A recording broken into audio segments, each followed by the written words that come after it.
السلام عليكم ورحمة الله. إن شاء الله هتكلم معاكم النهاردة عن مرض العصر. إيه هو مرض العصر؟ وهل هو بكتيري ولا فيروسي؟ لا، هو لا بكتيري ولا فيروسي، هو مرض الضغط العصبي، الاسترس. طيب يعني إيه الأول ضغط عصبي؟ أو بينشأ من إيه الضغط العصبي؟ دي بتبقى ضغوط حوالينا، سواء مشاكل عائلية أو اجتماعية أو مشاكل في الشغل، وبتبقى مسيطرة على تفكير الشخص وعاملة له ضغط جامد في دماغه. يقول لك أنا مش عارف أفصل، هتقول له شيل الفيش، يقول لك مش عارف بنام ودماغي شغالة مش قادر. في ضغط عصبي. طيب هو الضغط العصبي دوت بيعمل إيه في الجسم؟ لما بيكون حد عنده ستريس أو ضغط عصبي كبير،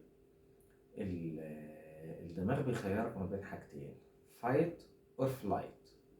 fight ان انت تواجه الضغط دوت، flight ان انت تهرب منه، ده fight or flight. طيب هو دلوقتي الضغط العصبي ده بيأثر اولا على الدماغ بصورة اساسية، وبيخلي الغدة النخامية تفرز هرمون ال ACTH، وده بدوره بيأثر على الغدة الكظرية أو الفوق كلوية ويخليها تفرز الكورتيزول. بالإضافة فضلا أن الجسم كمان بيفرز أدرينالين. طيب هو الكورتيزول ده هو الكورتيزون اللي نعرفه اللي بيسكن وبيريح؟ لا، الكورتيزول حاجة والكورتيزون حاجة تانية. الكورتيزول ده هرمون التوتر، ده بيسبب حاجات في الجسم، بيرفع ضغط الدم وبيأثر طبعا على الجسم، بس ده عشان الجسم ايه، يفايت او يواجه الضغط العصبي اللي موجود عنده. طيب هو الضغط العصبي دي حاجة كويسة ولا حاجة وحشة؟ لا، هو مش هنقدر نقول هو حاجة كويسة ومش هنقدر نقول حاجة وحشة. يعني ايه؟ يعني الحياة تقلبات، لازم من ده على ده. من غير الابيض مش هتعرف قيمة الاسود، ومن غير الاسود مش هتعرف قيمة الابيض. هي الحياة كده، وتلك الايام نداولها بين الناس. طيب يعني كده هو الاسترس ممكن يكون حاجة حلوة؟ لا، هو برضو مش حاجة حلوة، لان هو بيسبب مشاكل كتير طبيا، او من وجهة النظر الطبية لا، هو مش حاجة كويسة خالص. طيب هو دلوقتي احنا عرفنا الجسم دلوقتي لما بيحصل ستريس او بيحصل مشكلة او حاجة، ده بيرفع ضغط الدم، لان العصب السمبثاوي بيرفع ضغط الدم وبيزود الادرينالين في الجسم. طيب دلوقتي الضغط العصبي دوت ممكن يأثر عليه، احنا قلنا دي حاجة نفسية، بس ممكن يأثر بدنيا يعني ويسبب أمراض؟ طبعا، لأن الضغط العصبي من الأسباب الرئيسية في ارتفاع ضغط الدم، ومرضى الضغط اللي هم مستمرين على أدوية على طول. يعني الضغط العصبي ده يسبب لي ارتفاع حاد في ضغط الدم، وممكن بعد الشر يحصل جلطات بسبب الارتفاع الحاد في ضغط الدم. طيب ممكن يسبب ايه كمان؟ ممكن يسبب بعد شر مرض السكري، لو مرض السكر وافضل برضه ابقى مريض سكر وعلى ادوية طول العمر. هي دي المشكلة. طيب هو ممكن يأثر بحاجة كمان؟ ممكن يأثر في جهاز المناعة ويضعف جهاز المناعة، دي برضه مشكلة. طيب بيأثر في حاجة كمان؟ في زيادة الوزن وممكن السمنة. في ناس تقول لك انا ازعل او اتضايق اكل وتلاقيني اتنفخت بعديها، يعني وزني زاد مرة واحدة. دي من المشاكل اللي بتقابلنا في الاسترس او الضغط العصبي. طيب احنا دلوقتي عرفنا المشاكل اللي ممكن يسببها الضغط العصبي، خش بينا بقى على العلاج. احنا عاوزين نعرف العلاج ايه. العلاج بيتمثل في اكتر من حاجة، وفي محظورات نخلي بالنا منها. اول حاجة في الاسترس الضغط العصبي ان يبقى عندك تقنية الاسترخاء. دي تبقى حاجة ذاتية عندك، اول ما يحصل استرس لازم تعوض ده باسترخاء، او تحاول انت تقلل الاسترس بالاسترخاء.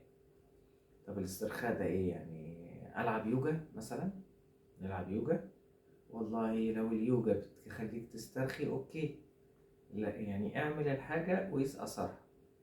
نيجاتيف امباكت ابعد عنها، بوزيتيف امباكت استمر عليه، اللي يجيب معاك نتيجة دوس فيه بالبلدي كده.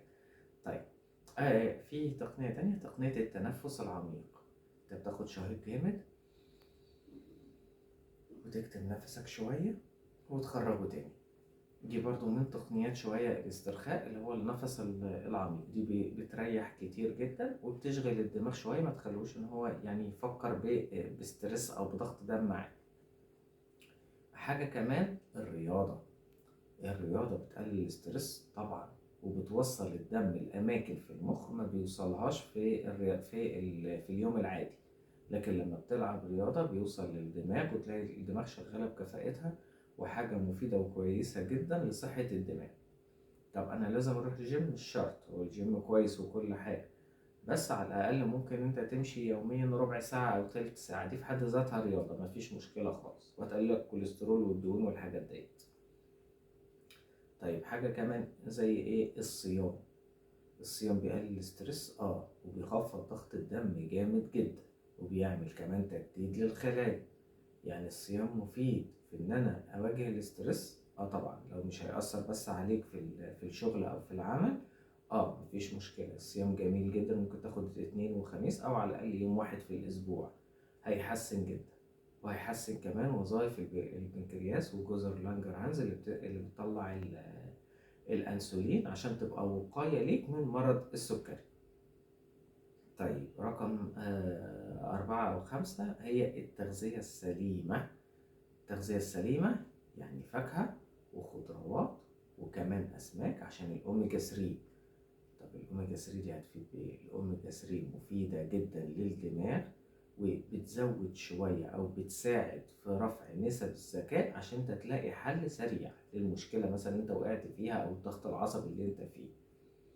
ودي حاجة من الحاجات المهمة جدا. حاجة كمان لما نكون في ستريس وفي ضغط عصبي وضغط دمنا عالي، نبعد عن الملح والسكر، ويا ريت نمنعهم خالص. مش هنقدر ان احنا نقلل، نمنعهم خالص. ليه؟ الملح بيرفع ضغط الدم، السكر لما بيزيد الكورتيزول اصلا، يعني يكون واحد زعلان او في ستريس او ضغط عصبي، الكورتيزول لما بيزيد بيزود نسبة السكر اصلا اوريدي في الجسم. فانت لو اخدت كميات سكر كبيرة معاها ممكن بعد الشر الموضوع يأثر ويسبب مرض السكري. يقول لك ده فلان زعل جاله سكر، فلان زعل جامد جاله ضغط مستمر على أدوية الضغط طول العمر. هي دي المشكلة. فنحرص من النقطة دي. عشان كده لازم يبقى عندنا ثقافة طبية، نعرف ان احنا ندير نفسينا بوعي وبحكمة طبية عشان الموضوع ما يتطورش ويبقى مشكلة او مرض مزمن عندنا. طيب حاجة كمان ايه هي؟ النوم. ننام 8 ساعات. طب 8 ساعات ودماغي شغالة والتفكير شغال؟ لا، 8 ساعات تكون نايم ما بتفكرش في حاجة قدر الإمكان. طب أنا ما أقدرش 8 ساعات، على الأقل 6 ساعات، مفيش مشكلة. ده هيخليك تواجه الاسترس تاني يوم والمشاكل، وتقدر إن أنت تلاقي سولوشن أو حل ليها. ودي حاجة من الحاجات الكويسة جدا، النوم 8 ساعات ديت وبتريح الأعصاب. ويا ريت كمان النوم يكون من الساعة 10، ما ننامش الساعة 1 و2. طيب في إيه كمان؟ المهدئات. طب المهدئات بقى النايت كالم والكيميكال، لا، نبعد عن الحاجات ديت. ممكن بس في بداية المشكلة، ويكون حاجات بسيطة جدا، لأن دي ليها أثر جانبي سيء جدا جدا. المهدئات يعني غير إن هي بتسبب الصلع وبتعمل مشاكل في الأعصاب، بعد كده أنت هتاخدها هتريحك، لكن بعد كده هتلاقي آثارها الجانبية سيئة جدا. النقطة التانية أنت ممكن تتعود عليها، ودي الكارثة الأكبر. ودي بقى مش فايت اور فلايت، انت كده فلايت على طول، كده انت بتهرب، تاخد البتاع ده ترخيك كده اهوت وتبقى عاوز تنام وخلاص. لا ده غلط. طب احنا ناخد مهدئات ايه؟ ناخد مهدئات طبيعية. الجنزبيل من المهدئات الطبيعية، ان نعمل مهدئات الطبيعية للجسم، ونكتر منهم. مش فنجان واحد في اليوم او كوباية، لا، ممكن ناخد 2 3 4، بس نخفض السكر، يبقى نص معلقة سكر او بالكتير معلقة سكر، عشان الموضوع ما يتطورش معانا بعد الشر.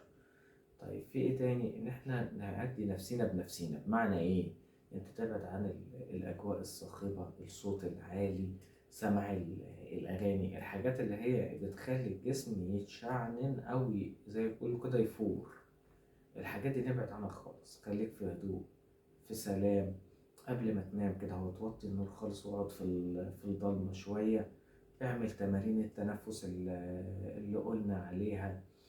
فكر او اتفرج على حاجة مثلا تكون انت بتحبها بتفرفشك، مقطع كوميدي مثلا، تسمع موسيقى هادية الحاجات دي كلها بتفيد وبتساعد، حتى لو ما جابتش نتيجة 100% 100%، على الأقل هتساعد وتخفف.